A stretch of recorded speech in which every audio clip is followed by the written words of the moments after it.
Do you often wonder, is the market overvalued, undervalued, or fairly valued? If those are questions that you have, stay tuned. I have some answers for you.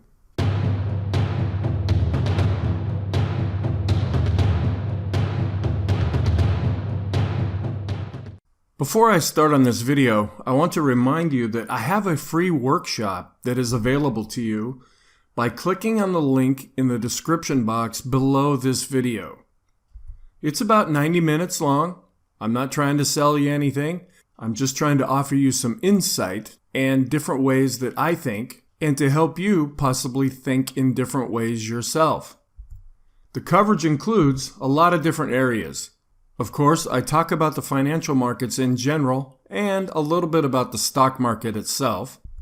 I also cover sports. I'm a big fan of sports.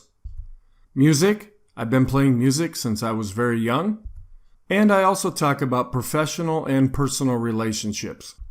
The goal of this workshop is to help you to think in either new or different ways, as well as for you to get to know me and my style. Welcome to part 2 in a series called Market Valuation. If you didn't get a chance to view part 1, please look for that, and I will provide a link for that in the description below. What we can use are a variety of tools that can help us to determine, is the market cheap, expensive, or priced just about right. In the previous video, I talked about a website that is used in conjunction with a book called Irrational Exuberance. I'm going to expand upon that a little bit in this video and how we can use that to make decisions. What I'm going to address in this video is called the Shiller PE Ratio. Now, it's known by some other names, but this is just the name that I use. The idea is to gain insight as to market valuation, not evaluation. We use other tools to do that. This is the value of the market in reference to itself and in reference to historical prices and historical measurements that we use. This is part 2 in a series, as I said earlier. I don't know how many parts there will be as I record this. I'm thinking there will be 7, but it could be expanded or contracted based on how I'm putting things together. As I already said, tools can be used to determine if the stock market is overvalued. Another word that we use is expensive. Undervalued, which we say cheap, and then fairly valued, which is just about right, or what I call the Goldilocks approach. One of the measurements that we can use is called the PE10 ratio. I call this the Shiller PE ratio. It's also called CAP, and I'll go through those names again here in just a minute. This is a measurement tool for stock valuation. It was developed by Robert Shiller and discussed in his book Irrational Exuberance. I also have a book review, and I'm rereading it again for about the 3rd or 4th time, and I have a video that talks a little bit more in depth about that book. One of the things that came out of that book was a tool that we can use to study market valuation, and it has become pretty standard. This PE10 ratio usually is applied to broad indexes such as the Dow Jones Industrial Average, the S&P 500, which is what I use it for and what I will be talking about in this video, and other indexes such as the NASDAQ 100, the small cap index, the mid cap index, pretty much any large index. We're trying to get a big picture view of valuation by using this measurement tool. It uses real earnings, which are different slightly from TTM or trailing 12 months. This is just a method that companies use to report the money that they've earned. So it uses real earnings with profits that are CPI adjusted. That's the Consumer Price Index. So it's basing it on inflation, not just raw numbers, but what do those numbers mean in today's value? So it's CPI adjusted for inflation as opposed to the trailing 12 months or TTM, which can fluctuate. And both of these can fluctuate. And there's some strengths and weaknesses to using real earnings and using TTM. And I'll talk a little bit about that in just a minute. The real earnings are smoothed or averaged over 10 years for greater consistency. It can be a little bit confusing, but the PE10 ratio also has a couple of different names. The first is CAPE, or Cyclically Adjusted Price to Earnings, CAPE. You also may hear it referred to as the Shiller PE ratio.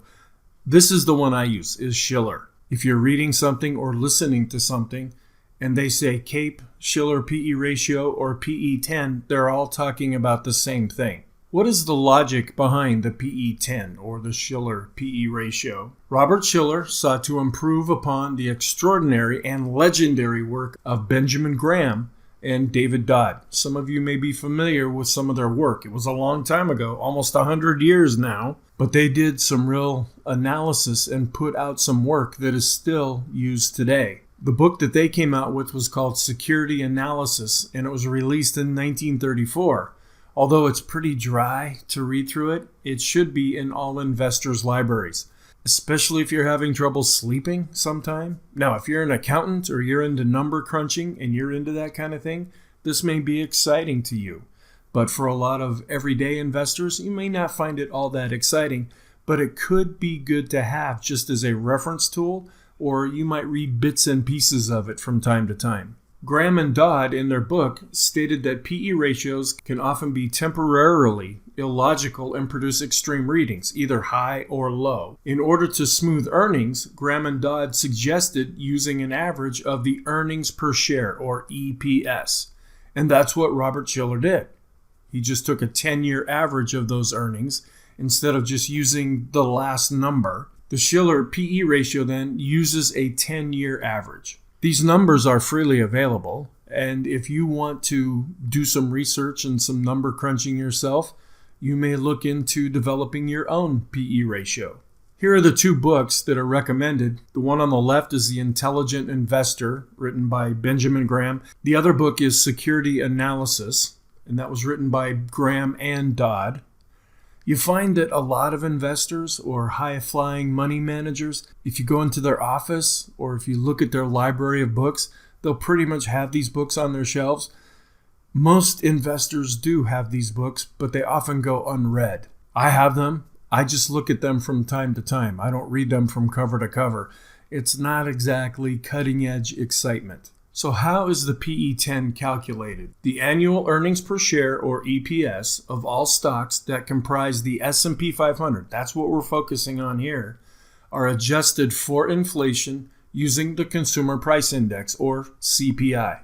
That measures inflation. One of the calculations that we get from the CPI is the inflation rate, and that is used and compared to the earnings of companies over time.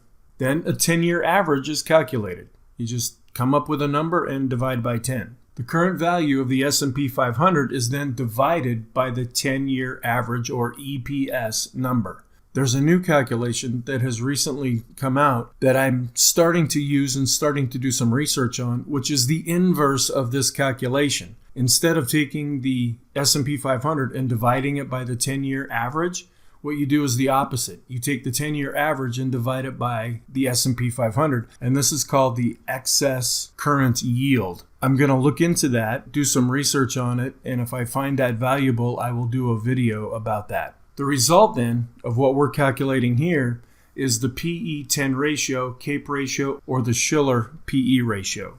There's a PE ratio that the market has used for years, and then there's this new one that Robert Shiller came out with. We're going to compare them a little bit with each other.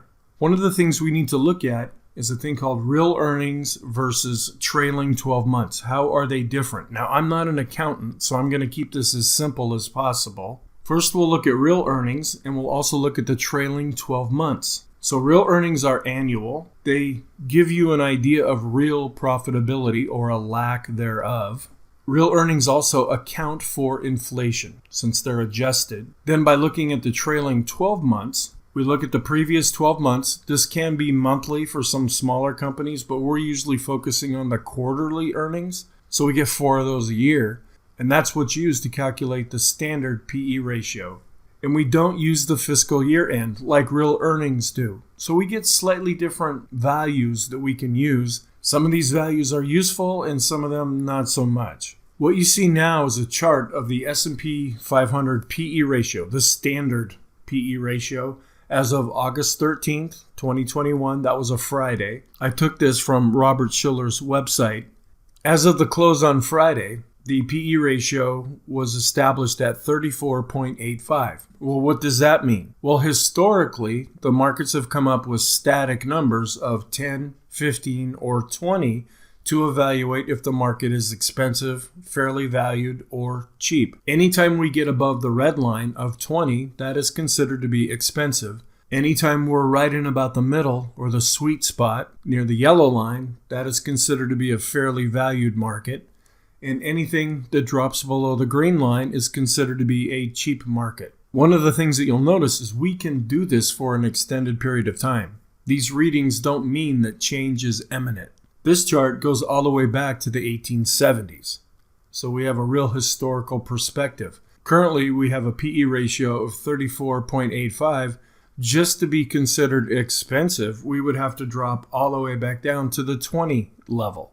And I go into a lot more detail with other videos where I talk about, is the stock market getting ready to crash?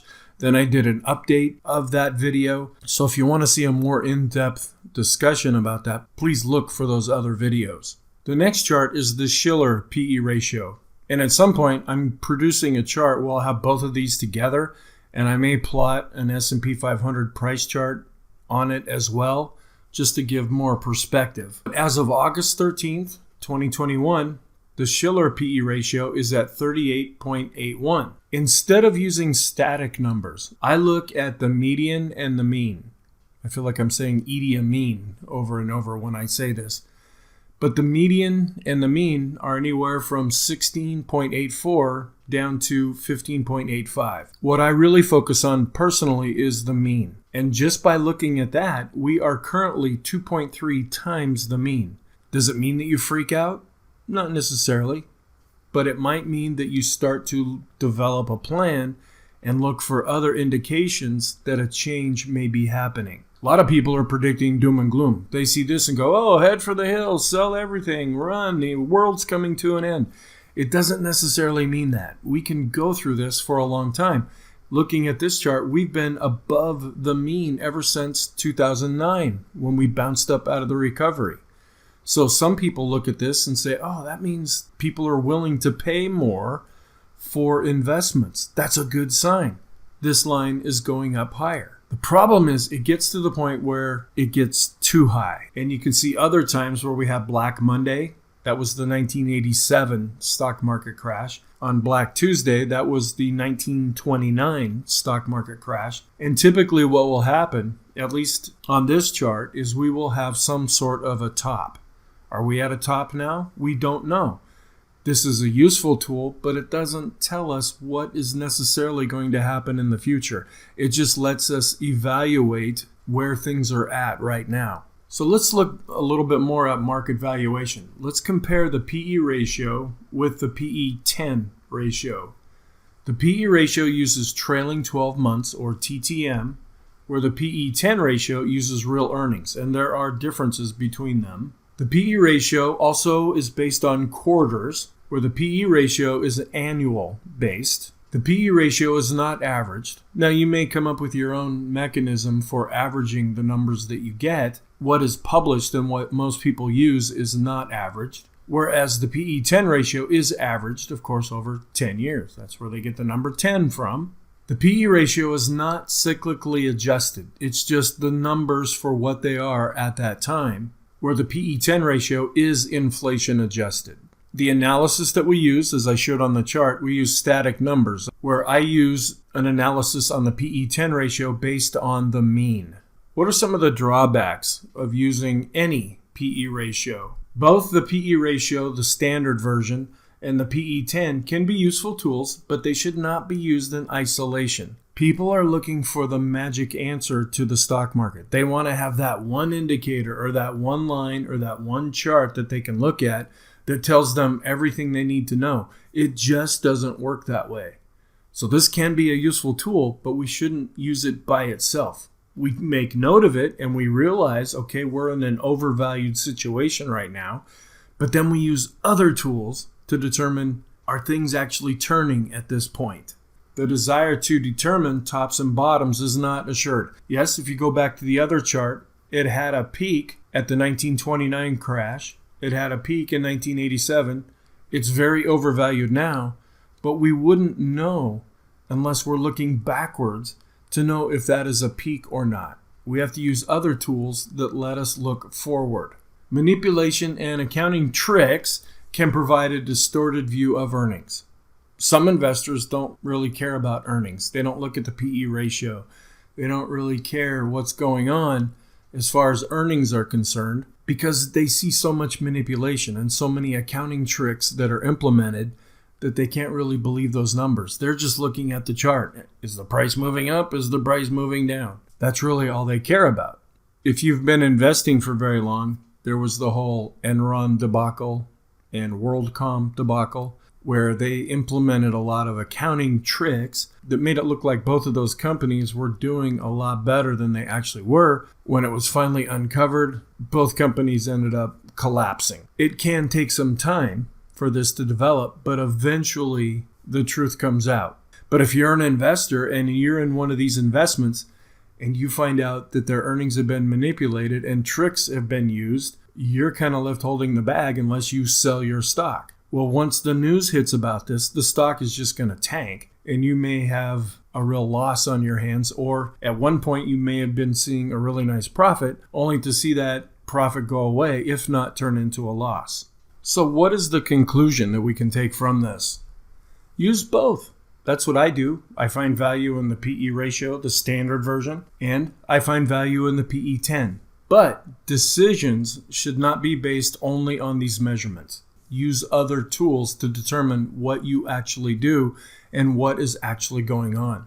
Take notice when the readings are extreme, whether they're giving a very high reading or a very low reading, or if they're right in the middle. I look at this maybe once a week or so, and I just go, oh yeah, we're still overvalued. We've been overvalued since 2009, and we continue to be overvalued. Develop a plan to implement if things turn. Right now, we've been in an uptrend, and most market participants are in investments that gain in value as the market goes up. If things really start to turn and we switch over from a bull market, which is going up, into a bear market, which is going down, then you may want to have a plan that you kick into gear. And you base this plan on other analysis tools. You can use technical analysis. You can use fundamental analysis. When the markets really start to turn, that's when your mental analysis is really going to kick in. And those three areas that I just talked about, I have videos that address using those as part of developing an investment or trading strategy. So thank you very much. I really appreciate you watching this video. This is a different type of PowerPoint than what I've been using before, and it's a little confusing. And I tried to switch this to make it a little more interesting to watch. But please click a like or dislike and leave any comments. Consider subscribing to this channel. That'll really help things grow. Please access the free workshop that I talked about at the beginning of this video. And there is a public Facebook group where we talk about the S&P 500. We don't talk about Forex. We don't talk about cryptos. We just focus on the stock market and the S&P 500. And I have a blog, spxinvestingblog.com, where there are articles that you can read that pretty much go hand in hand with the videos that I post.